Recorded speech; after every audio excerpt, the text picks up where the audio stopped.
तो चलिए quick revision लेते हैं। संस्कृत वर्णमाला माहेश्वर सूत्रों के आधार पर, पाणिनि शिक्षा के आधार पर। माहेश्वर सूत्रों के आधार पर जो संस्कृत वर्णमाला है वो लौकिक प्रक्रिया पर है, जबकि पाणिनि शिक्षा के आधार पर जो संस्कृत वर्णमाला है, जो संस्कृत वर्ण है, वो वैदिक प्रक्रिया पर आधारित है। वैदिक प्रक्रिया के अंदर काम में आती है, लौकिक प्रक्रिया में माहेश्वर सूत्रों के आधार पर। अब प्रश्न कैसे पूछे जाते हैं? माहेश्वर सूत्रों के आधार पर कुल वर्ण कितने हैं, पाणिनि शिक्षा के आधार पर कुल संस्कृत वर्ण कितने हैं? तो 63 और 64 बहुत बार एग्जाम में आया हुआ है, और कुल 42 वर्ण माहेश्वर सूत्रों के आधार पर है। माहेश्वर सूत्रों के आधार पर वर्णमाला बनानी बहुत सरल है। मूल स्वर यहाँ पर 9 स्वर होंगे, 33 व्यंजन होंगे, 9 और 33 को जोड़ेंगे तो 42 और 9 स्वर कौन कौन से होंगे? 9 स्वर में अ, ई, उ, री, ये 5 तो मूल स्वर है। अ, ई, उ, री 5 मूल स्वर है। इसका प्रत्याहार क्या बनेगा? अक। अक प्रत्याहार में 5 मूल स्वर आते हैं। ए, ऐ, ओ, औ। ए, ऐ, ओ, औ ये संयुक्त स्वर है। संयुक्त स्वर क्यों है? क्योंकि जैसे ए है, ए के अंदर अ, ई मिला हुआ है, ऐ में भी अ, ई मिला हुआ है, ओ में अ और उ मिला हुआ है, औ में भी अ और उ मिला हुआ है। तो ये 4 संयुक्त स्वर है, और इसका जो सूत्र है वो बन जाएगा एच। प्रत्याहार क्या बन जाएगा इसका? एच। और अक और एच मिलकर क्या बन गया? अच। अच प्रत्याहार में कुल 9 स्वर आ रहे हैं। अक प्रत्याहार में कुल कितने स्वर आ रहे हैं? अक प्रत्याहार में कुल 5 मूल स्वर आ रहे हैं, और एच प्रत्याहार में कुल 4 संयुक्त स्वर आ रहे हैं। अब यहाँ पर देखिए, अ, ई, उ, री 5 मूल स्वर हुए, ए, ऐ, ओ, औ 4 संयुक्त स्वर हुए, 5 और 4 कुल 9 स्वर हुए।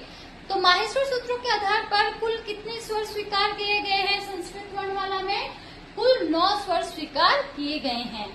और व्यंजन कितने स्वीकार किए गए हैं? कुल 33 व्यंजन स्वीकार किए गए हैं। कौन कौन से? 25 स्पर्श व्यंजन हो गए, 4 अंतस्थ व्यंजन हो गए। 25 स्पर्श कौन से हो गए? क से लेकर म तक के वर्ग। क से लेकर म तक का वर्ग है जो क, ख, ग, घ, र, च, छ, ज, य, ट, ठ, ड, ढ, त, थ, द, ध, न, प, फ, ब, भ, म।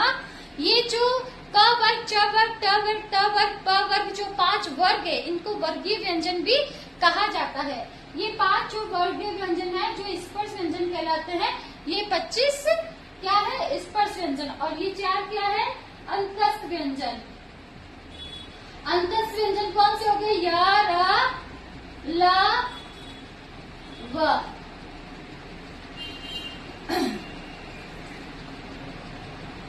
और 4 कौन से हो गए? ऊष्म व्यंजन। ऊष्म व्यंजन कौन कौन से हो गए? स, श, श,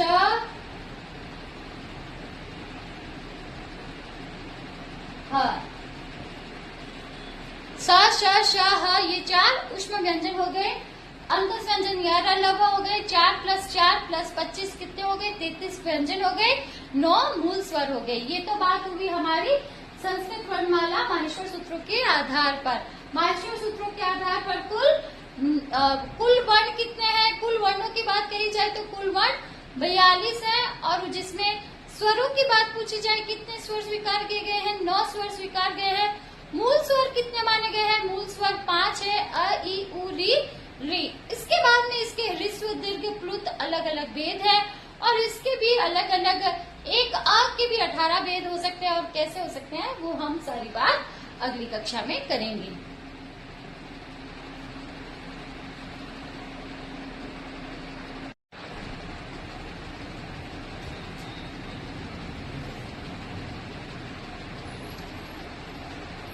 पाणिनि शिक्षा के आधार पर संस्कृत वर्णमाला में कुल कितने वर्ण स्वीकार किए गए हैं? तो वो होंगे 63 और 64। कैसे? तो पाणिनि शिक्षा के आधार पर जो वर्णों का वर्गीकरण किया गया है वो वैदिक प्रक्रिया में इस्तेमाल किया जाता है, क्योंकि वैदिक प्रक्रिया में ही ली का प्लुत संभव है, लौकिक प्रक्रिया में नहीं। क्योंकि यहाँ पर देखिए स्वर कितने हैं? स्वर 21 या 22 हो सकते हैं, और व्यंजन कितने हो सकते हैं? कुल 42 हो सकते हैं। स्वर 21 कैसे हैं? स्वर की 21 और 22 कैसे हो सकते हैं? तो यहाँ पर देखिए अ ई उ री, अ ई उ री को इन्होंने 4 मूल स्वर माना है और 4 के कितने भेद हो रहे हैं, ऋस्व दीर्घ प्लुत, इनको अलग अलग माना गया है। यानी कि अ का अ ऋस्व मात्रा है, आ द्विमात्रिक हो गया और जो प्लुत होएगा वो त्रिमात्रिक स्वर कहलाता है। तो अ एक मात्रिक, आ द्विमात्रिक, आ कितना त्रिमात्रिक। तो ह्रस्व दीर्घ प्लुत में उच्चारण का जो समय लगता है उतना ही फर्क है। आ ई उ री। तो उ री ये 4 इन स्वरों के 3 भेद, तो 4 × 3 बराबर 12। 12 तो ई उ री ये स्वर हो गए, 12 स्वर ये हो गए।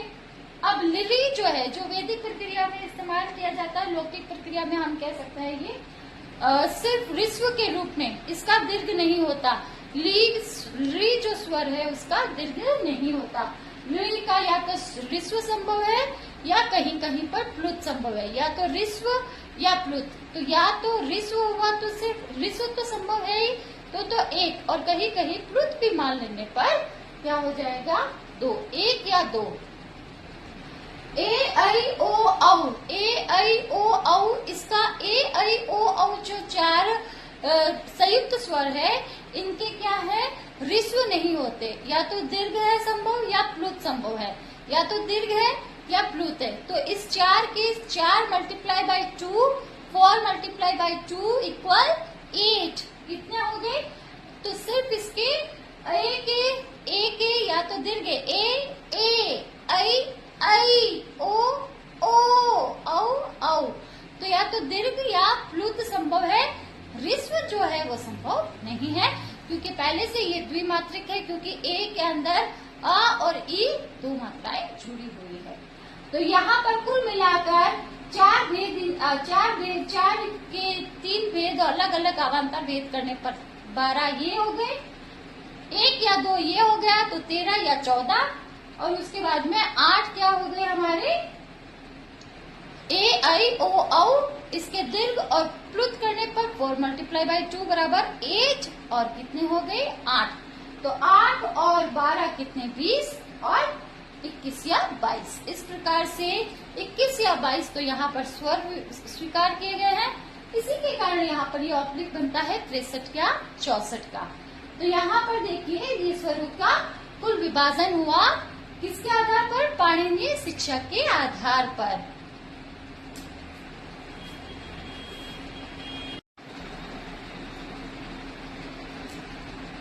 पाणिनीय शिक्षा के आधार पर हमने स्वरों को 21 या 22 के रूप में देखा।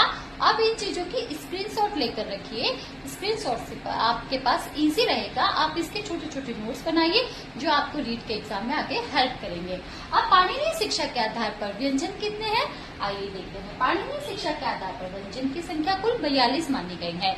21 या 22 स्वर हो गए और 42 क्या हो गए, व्यंजन। व्यंजन की संख्या 42 है, जबकि माहेश्वर सूत्रों के आधार पर कुल व्यंजन कितने थे, 33। अब यहाँ पर 42 कैसे हो गए, आइए देखते हैं। 42 कैसे हो गए, देखिए, क्योंकि माहेश्वर सूत्रों में तो केवल 33 व्यंजन है। वो कौन से हैं, 25 स्पर्श व्यंजन, 4 अंतस्थ और 4 ऊष्म। मतलब 33 व्यंजन तो ये स्वीकार्य है।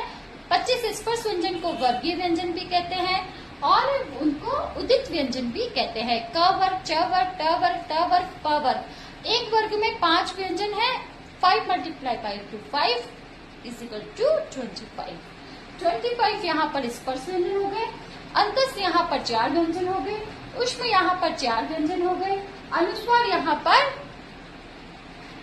अनुस्वार 1 हो गया, विसर्ग 1 हो गया। यहाँ तक आपको 35 व्यंजन तक की बात तो समझ में आ रही है।